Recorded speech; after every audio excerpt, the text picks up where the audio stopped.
1월은요, 우리가 어떻게 한 해를 신앙생활 할 것인가라고 하는 것으로 되게 이제 설교를 하게 되는데, 오늘 1월 마지막 주일에 죄를 멀리하는 삶이라는 주제를 가지고 여러분과 말씀을 좀 나누고 싶습니다. 지금 우리가 살고 있는 환경을 얘기하라 그러면은 주로 이제 코로나를 많이 이야기하지만, 우리 영적인 사람들은 간과해서 안 되는 그런 환경이 있죠. 죄가 더욱 관영하는 세상이다라고 하는 것입니다. 과거에 비해서 죄를 죄로 여기지 않는 것들이 너무도 많습니다. 또한 죄의 유혹이 더욱더 교묘해지고 또 다양해지고, 그러한 세계 속에 우리가 살아가고 있습니다. 믿음이 없을 때는요, 사실 죄가 잘 안 보였습니다. 그게 죄인지도 잘 몰랐고, 죄에 대해서 그냥 도덕적인 가책만 갖고 있었지 그 이상은 없었어요. 자, 그런데 믿음의 눈은 이 죄를 예민하게 보게 해줍니다.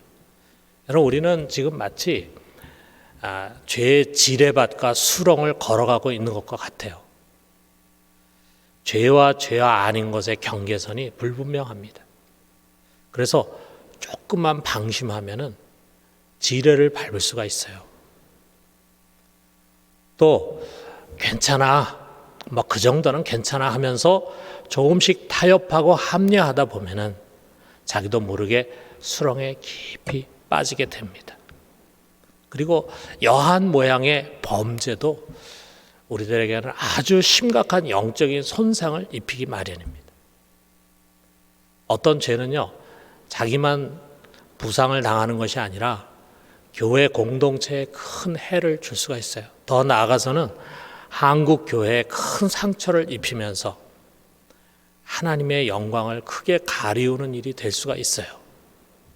그러므로 여러분, 우리는 올 1년도 변함없이 죄와 싸워야 합니다. 사면에서 끊임없이 뻗어오는 유혹과 싸우고, 또 내 안에 숨겨져 있는 탐심과 정욕과도 치열하게 싸워야 합니다. 남들도 다 하는데 하면서 세상 가치를 등에 업고 죄를 합리화하려고 하는 무뎌진 신앙과도, 무뎌진 영성과도 싸워야 합니다. 자, 어떻게 하면 우리가 죄와 잘 싸울 수 있을까? 죄의 괴계를 우리가 잘 알아야 됩니다. 우리 적과 싸우는데 적이 어떤 식으로 싸우는지, 어떤 식으로 공격하는지, 적의 작전이 어떤 건지 이런 걸 잘 알아야 되지 않겠어요? 죄의 속성을 우리가 잘 알아야 돼요. 또 유혹이 될 만한 것은 되도록이면 피하는 것이 필요합니다. 우리가 그렇게 강한 사람들이 아니잖아요. 미리감치 유혹이 될 만한 것에 가까이 하지 않는 것이 우리가 죄에 넘어가지 않는 좋은 또 비결입니다. 또 우리가 지금까지 살아오면서 죄를 짓고 난 다음에 그 죄로 말미암은 어려움을 얼마나 많이 겪었어요.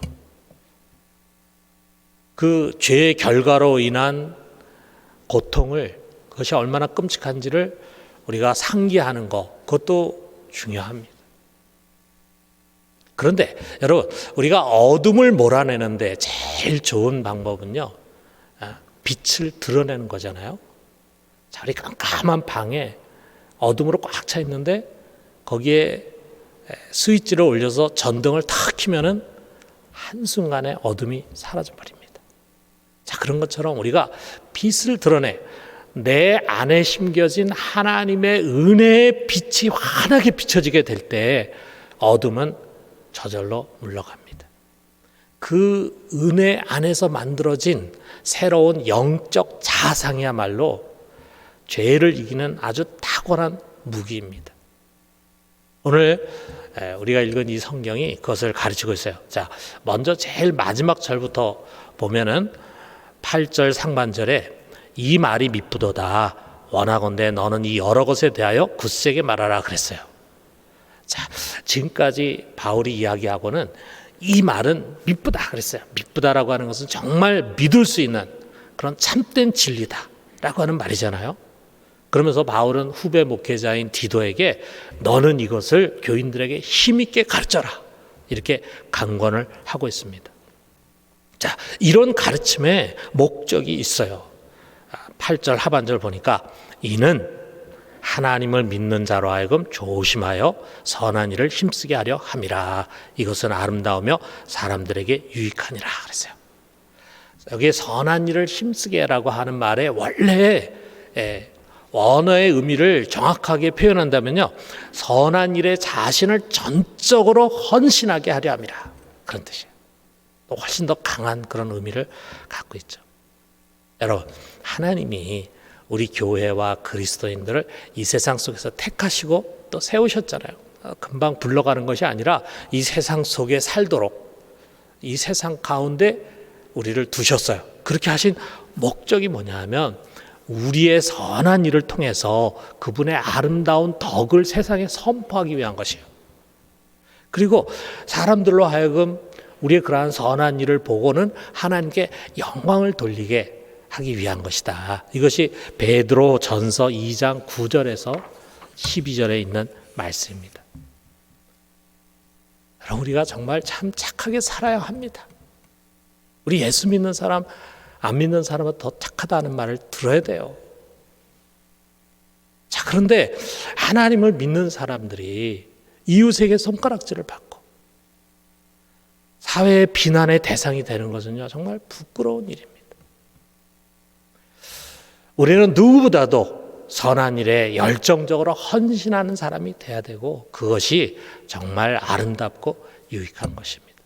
그렇기 때문에 바울은 이것을 교인들에게 꼭 힘있게 강조해서 가르쳐라, 이렇게 디도에게 명하고 있어요. 자, 이 말씀대로 저도 오늘 이 성경을 힘을 주어서 가르치려고 합니다. 자, 이 말씀에서 우리가 죄를 멀리하고 그리고 선한 일에 열심을 가지게 만드는 그런 영적 자아상인데 그것을 우리 세 가지를 한번 생각해 보도록 합시다. 첫째는 뭐냐면요, 나는 은혜를 받은 자이다 라고 하는 자아상이에요. 자, 여기에 있는 이 말씀은요, 먼저 우리의 과거를 회상시킵니다. 그 과거는 다른 과거가 아니라 예수를 믿기 전에 우리들의 모습이에요. 자, 3절에 보니까 우리도 전에는 어리석은 자요, 순종하지 아니한 자요, 속은 자요, 여러 가지 정욕과 행락의 종노릇한 자요, 악독과 투기를 일삼은 자요, 가증스러운 자요, 피차 미워한 자였으나 그랬어요. 예수 믿기 전에 우리 똑같이 죄 짓고 살았다 이거죠. 죄와 우리와의 관계가 어땠는가 하는 것을 말해주고 있어요. 세상 죄인들과 똑같이 우리는 죄와 더불어 뒹굴면서 살았습니다. 여기에 여러 가지 정욕과 행락에 종노릇한 자요 그랬는데 종노릇이라는 말이 나와요. 이 말씀처럼 이스라엘이 400년간 누구를 섬겼습니까? 그 애굽의 바로를 섬겼잖아요. 그런 것처럼 우리는요, 그냥 죄에 끌려다니면서 죄의 정욕과 뜻에 순종하고 그 죄의 종으로 살았어요. 그래서 어떻게 보면 죄와 우리가 하나였어요. 내 생각이 죄의 생각이고 그것으로 다 오염이 되어 있었던 그런 삶이었습니다. 그런데 그런 우리에게 어느 날 하나님의 은혜가 임하였어요. 여기에 4절에 보니까 우리 구주 하나님의 자비와 사람 사랑하심이 나타날 때 그랬어요. 나타났어요. 여러분, 우리 중에 어느 누구도요, 우리 스스로가 하나님을 찾은 사람은 없습니다. 우리가 그렇게 생각되는 사람이 있을지 모르지만 아니에요. 잘 몰라서 그러는 거예요. 어느 누구도 스스로 하나님 찾은 사람 없어요. 하나님이 먼저 그의 자비와 우리를 사랑하심으로 우리를 찾아오셨어요. 그냥 우연히 임의적으로 찾아온 것이 아니에요. 여러분 한 사람 한 사람 하나님이 그냥 어떻게 지나가다가 한번 들려가지고 예수 믿게 하고 그런 거 아니에요. 하나님은 오래전에 미리 여러분 아셨습니다. 그리고 아신 여러분을 정하셨어요. 그리고 정하신 여러분을 때가 됐을 때 부르신 거예요. 그 부르실 때 그분께서 나타나신 거예요. 찾아오신 거예요. 찾아오셔서 하신 일이 뭡니까? 많은 것을 하셨겠지만 가장 중요한 것은 나를 구원하셨다 이거죠. 구원, 여러분 우리를 구원했습니다. 여러분 우리 모든 신앙이 여기에 집약이 되잖아요. 구원이라고 하는 거, 구원. 자, 그렇다면 어떤 구원이냐? 우리를 무슨 경제적인 궁핍이라든지 또는 질병 또는 당면한 여러 가지 심각한 문제들로부터 구원한 것이 아니에요. 그런 구원이 아니에요. 여러분, 그런 구원은 오래가지 않잖아요. 일시적이잖아요. 병 못 고칠 병인데 하나님 찾아오셔서 낫게 했다고 합시다. 영원히 사는 게 아니잖아요. 또 언젠가는 또 병이 또 나게 돼 있습니다. 그렇다면은 지옥으로부터의 구원, 그렇게 말할 수도 있어요. 그렇지만 그것은 먼 훗날 종말의 끝에 일어날 일이에요. 그러면 무엇으로부터의 구원인가? 바로 죄로부터의 구원입니다. 죄라고 하는 것이 가장 현실적이면서 영원한 문제예요. 여러분, 죄가 지배하기 때문에 우리는 이 현실에서, 이 현실 세상에서 바르게 살고 싶어도 바르게 살 수가 없어요. 보람 있게 살고 싶어도 보람 있게 살 수가 없어요. 좀 행복하게 살고 싶어도 행복하게 살 수가 없어. 항상 우리 속에는 고민과 번뇌가 끊이지를 않습니다. 현재만 그런 게 아니잖아요. 미래에 어떻습니까? 그 죄들로 인해서 우리는 결국 심판을 받게 됩니다. 그리고 그 다음에 어떻게 됩니까? 영원한 형벌을 받게 되잖아요. 참 이 죄라는 게 무섭습니다. 우리는 무조건 여기서 벗어나야 합니다. 어떻게 이 강력한 죄의 올무에서 우리가 벗어날 수 있습니까? 우리는 할 수 없어요. 우리는 못합니다. 우리가 할 수 있는 거는 뭐냐면 다른 사람보다 죄를 조금 더 적게 짓는 거예요. 근데 그것도 쉬운 일이 아닙니다. 우리가 혹시라도 다른 사람보다 죄를 좀 적게 짓고 그리고 착하게 산다고 해서 죄의 지배에서 벗어나는 게 아니에요. 여러분, 죄는 우리의 의지와 우리의 생각, 골수 깊은 곳, 심령의 깊은 뿌리까지 움켜쥐고 있어요. 그래서 마지막까지 우리를 붙잡고 있다가 영원한 불모 속에 함께 굴러 떨어지려고 할 것입니다. 여러분, 이 거머리 같은 죄로부터 벗어나는 유일한 길은요, 나에게 있지 않아요. 하나님께만 있습니다. 5절에 있는 말씀이 그거잖아요. 자, 우리를 구원하는데 어떻게 구원하셨는가? 우리를 구원하시되 우리가 행한 바 의로운 행위로 말미암지 아니하고 오직 그의 긍휼하심을 따라 중생의 씻음과 성령의 새롭게 하심으로 하셨나니. 우리 행위로 할 수 있는 게 아니잖아요. 그러니까 오직 그의 긍휼하심을 따라 하나님 우리 불쌍히 여기셨어요. 그것이 여러분 우리의 구원받음의 동기입니다. 이 세상 천지에 죄에 눌려 살고 있는 나의 비참함, 그리고 미래에 내가 그 죄로 말미암아 영원히 당하게 될 멸망, 하나님 아셨어요. 그리고 불쌍히 여기셨습니다. 그것을 불쌍히 여기셨기에 하나님 무엇을 하셨습니까? 그 문제를 위해서 자기의 독생자를 세상에 내어주셨어요. 예수 그리스도께서 이 세상에 오셨습니다. 그리고 그로 하여금 내 죄에 대한 형벌을 대신 받게 했어요. 네가 대신 모든 인류에 지은 죄에 대한 벌을 받아라. 그가 벌을 받았습니다. 그리고 그것으로 내 죄값을 대신 지불하게 했어요. 내가 받아야 할 고난과 영원한 저주, 그것을 내가 아닌 세상 죄를 지어가는 어린 양 되신 예수 그리스도에게 다 전가했어요. 거기다 쏟아 부었습니다. 그래서 그가 비참하게 죽임을 당했습니다.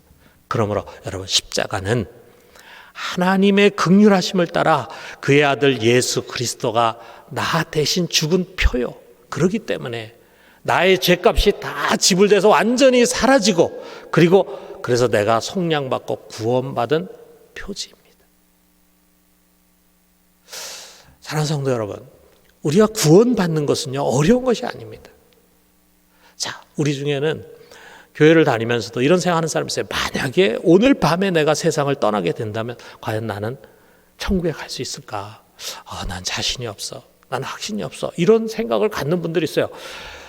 내가 돌아보니 내 신앙에 특별한 체험이 없는 것 같아 라고 생각하는 그런 분들이 혹시 이 자리에 앉아 계실지 모릅니다. 여러분, 우리가 구원받는 것은 그렇게 어려운 것이 아닙니다. 무슨 특별한 체험이 필요한 것이 아닙니다. 어려운 일은 이미 하나님과 그의 아들 예수 그리스도가 다 담당하셔서 그것을 다 이루시고 해결했어요. 그리고 우리의 구원의 길을 아주 쉽게 만드셨습니다. 무엇이 우리 구원의 길입니까? 제가 좀 전에 설명한 이 하나님의 은혜 행위를 깨닫고 아멘하고 믿음으로 받아들이는 것입니다. 다른 체험 필요한 게 아니에요. 그것을 그냥 아멘, 그렇구나. 저게 나를 위한 것이었구나. 나를 죄로부터 해방시키기 위한 것이었구나. 아멘, 받아들여. 그렇게 믿음으로 아멘 하면요, 우리에게 중생의 씻음과 성령의 새롭게 하심의 역사가 일어나는 것입니다. 그것은 우리가 하는 게 아니라 하나님이 하시는 거래요. 우리의 믿음에 대해서 하나님 반응하시는 거예요. 그래서 우리로 하여금 중생의 씻음과 성령의 새롭게 하심을 하시는데, 그 말의 의미가 뭐냐면 나의 옛사람인 죄인은 죽고, 그리고 성령 안에서 새 사람, 의롭고 거룩한 사람으로 우리가 거듭나게 되는 것입니다. 이것이 하나님의 은혜예요. 이게 어떻게 우리가 할 수 있는 일이겠어요? 전적으로 하나님의 은혜예요. 여러분, 우리가 예수를 진정으로 믿는 그리스도인이라고 한다면요, 이런 엄청난 역사가 오직 하나님의 은혜로 말미암아 이루어졌어요. 그렇기 때문에 우리 그리스도인들은 은혜를 받아야 할 사람들이 아닙니다. 우리는 이미 넘치는 은혜를 다 받은 사람이에요. 우리 하나님의 불쌍히 여기시고 긍휼히 여기심을 다 체험한 사람이고, 그 하나님이 여전히 우리를 불쌍히 여기고 계십니다. 그렇기 때문에 우리는 이 받은 은혜에 오직 감사 찬양으로 영광을 돌리는 것입니다. 그리고 그 은혜를 빛으로 여기고 그것을 갚기 위해서 이제부터 나의 남은 삶은 정말 죄를 버리고 선한 일에, 거룩한 일에 헌신하겠다라고 하는 결단을 가지고 살아가는 것입니다. 자, 두 번째는요, 나는 의인이다라고 하는 자상이에요. 하나님의 은혜는 나에게 두 가지 새로운 신분을 가져다 줬는데, 그 첫 번째가 바로 의인이라고 하는 것이고, 두 번째가 성자라고 하는 것입니다. 여러분, 우리는 의인입니다. 우리는 더 이상 죄인이 아니에요. 오직 하나님의 은혜로 우리는 의인이 됐습니다. 이게 7절 상반절 보니까 우리가 그의 은혜를 힘입어 의롭다 하심을 얻어 그랬어요. 이게 의롭다 하심을 얻어서 의인이 됐다라고 하는 것이 다른 사람보다 죄가 조금 더 적고 다른 사람 좀 더 의롭고 착하게 사는 사람이다라는 그런 뜻이 아니에요. 세상에는 그런 사람을 보고 의인이라고 부르죠. 그러나 성경이 말하는 의인은 그런 것이 아니에요. 죄가 하나도 없는 완전한 의를 갖고 있는 사람을 가리키는 거예요.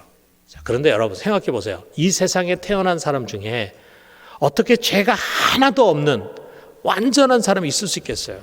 우리 중에는 정말 착하게 살고 정말 죄 안 지려고 애쓰면서 사람들에게 존경을 받는 그런 훌륭한 사람도 있겠죠.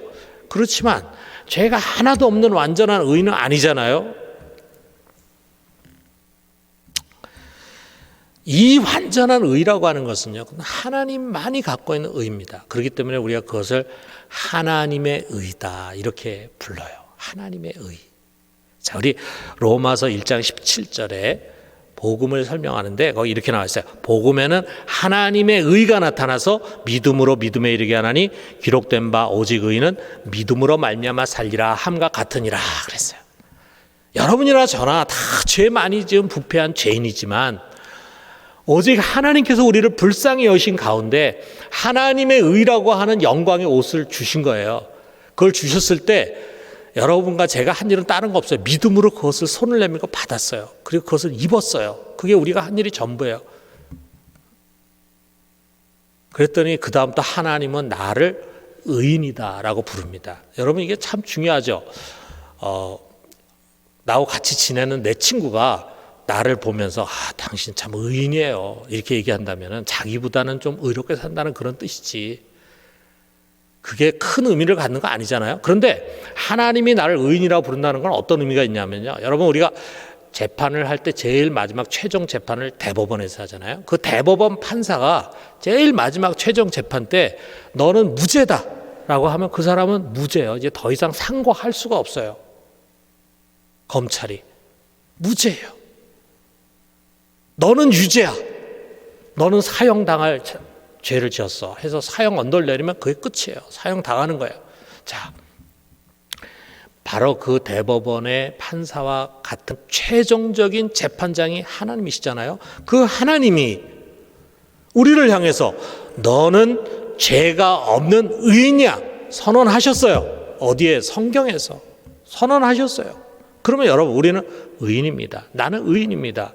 내가 의롭게 살아서가 아니라 이 하나님께서 그리스도의 죽음을 통해서 우리에게 주신 하나님의 의를 믿음으로 받아들였기 때문이에요. 여러분, 묻겠습니다.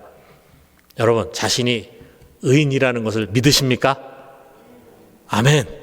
네. 여러분 중에 내가 어떻게 아멘해? 내가 지금 어떻게 살아가고 있는데, 내가 얼마나 죄를 많이 짓는데 이런 형편없는 사람이 어떻게 의인이냐, 이렇게 생각하는 분이 있을지 모르는데, 그것은 겸손이 아니고 영적인 무지입니다. 여러분, 그 생각을 바꿔야 합니다. 나는 죄가 하나도 없는 의인입니다 라고 하는 것은 내가 착하고 의롭게 살아서가 아니라 하나님께서 나를 의인으로 여기시기 때문에, 내 죄를 하나님이 일방적으로 없애고 그리고 나를 의롭다 명하시기 때문에 내가 의인으로 믿고 아멘하는 것입니다. 여러분, 우리는 의인이에요. 내가 의인이라고 확신한다면 그러면 이제 그 신분에 합당한 삶을 살아야 합니다. 여러분, 우리가 의롭다함을 받기 위해서, 의인이 되기 위해서 의롭게 사는 그런 사람이 아니에요. 우리는 이미 의인이기 때문에, 의인이 됐기 때문에 그에 맞게 살아야 합니다. 그렇기 때문에 여러분, 우리들에게 죄와 거짓과 불의와 미움은요, 맞지가 않습니다.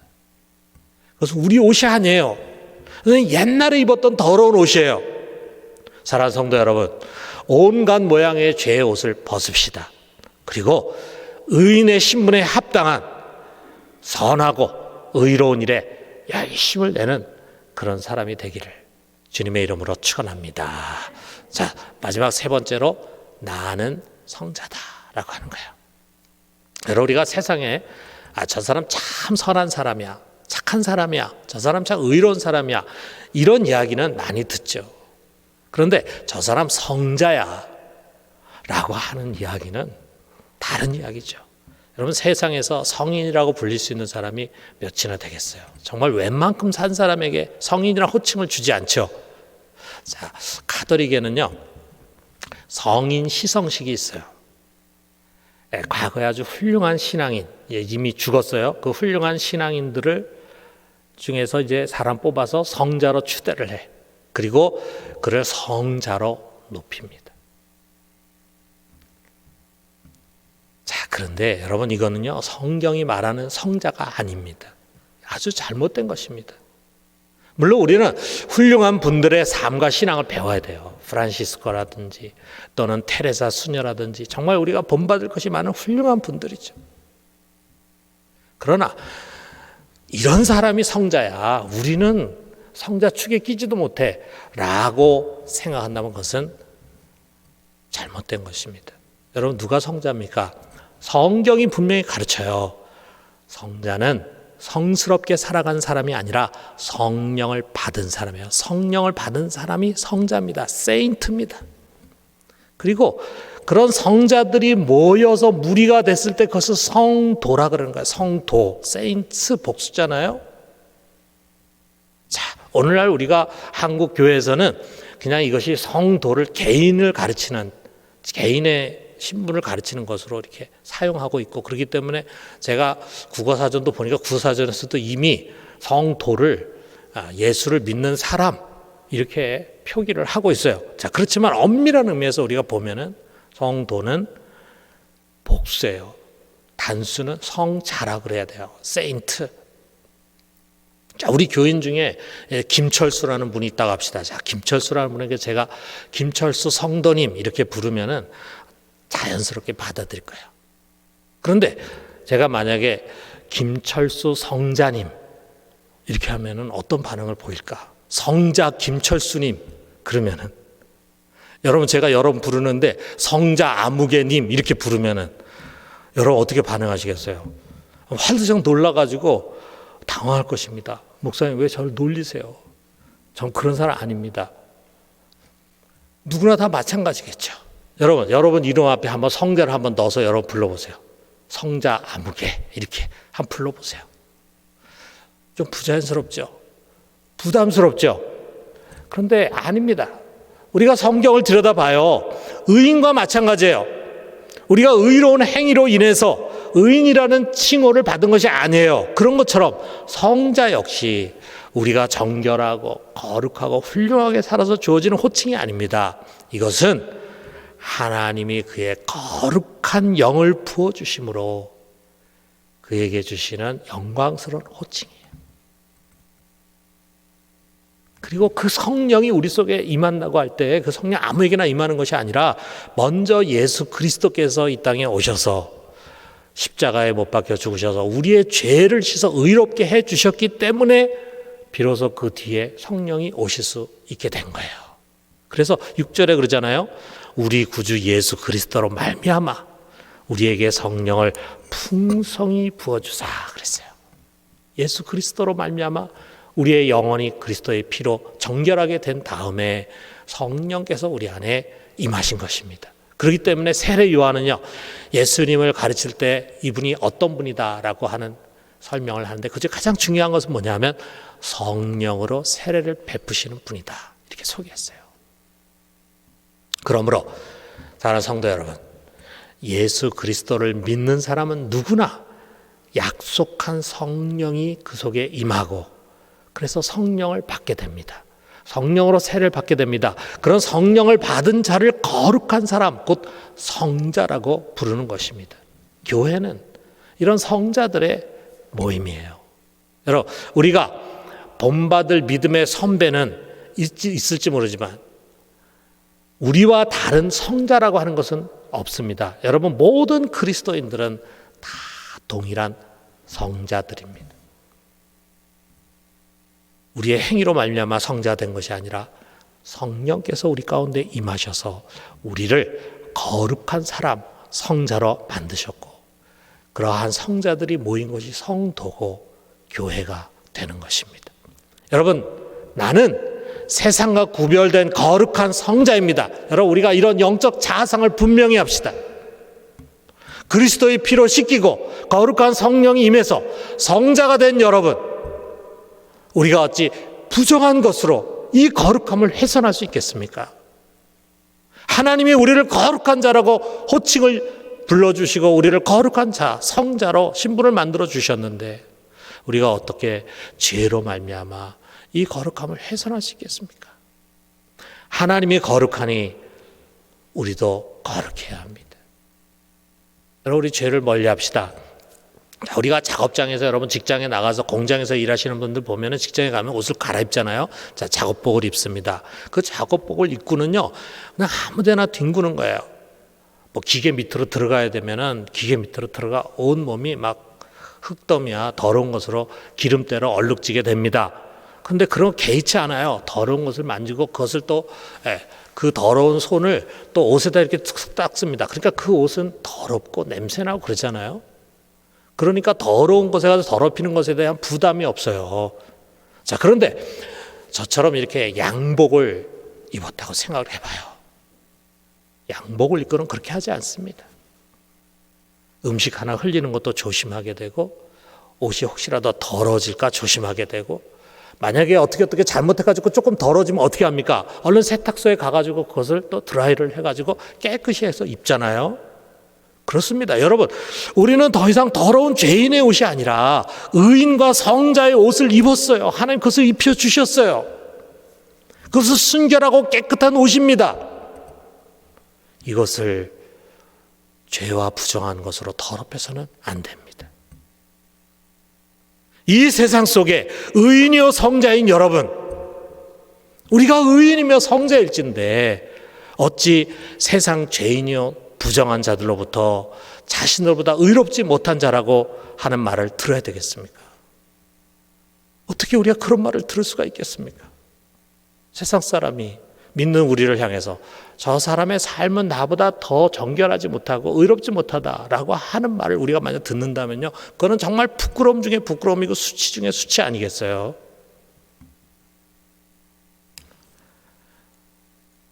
성자들이 모여있는 성도인 거룩한 교회가 어떻게 세상의 책망과 조소의 대상이 될 수 있겠습니까? 여러분, 어찌 우리를 값없이 의롭다 하시고 거룩하게 만드신 하나님의 은혜를 망각하고 불의와 탐욕과 미움과 일시적인 향락에 빠져서 그 영광을 가리는 자가 될 수 있겠습니까? 여러분, 우리가 다시 가슴을 찢고 하나님께 온전히 돌이킵시다. 우리에게 주신 그 은혜를 우리가 다시 회복해요. 이제부터 결단해서 죄를 멀리하고 의와 거룩의 길을 가면서 선한 일에 헌신하는, 열정을 다해 선한 일을 행하는 우리 모두가 되기를 주님의 이름으로 축원합니다.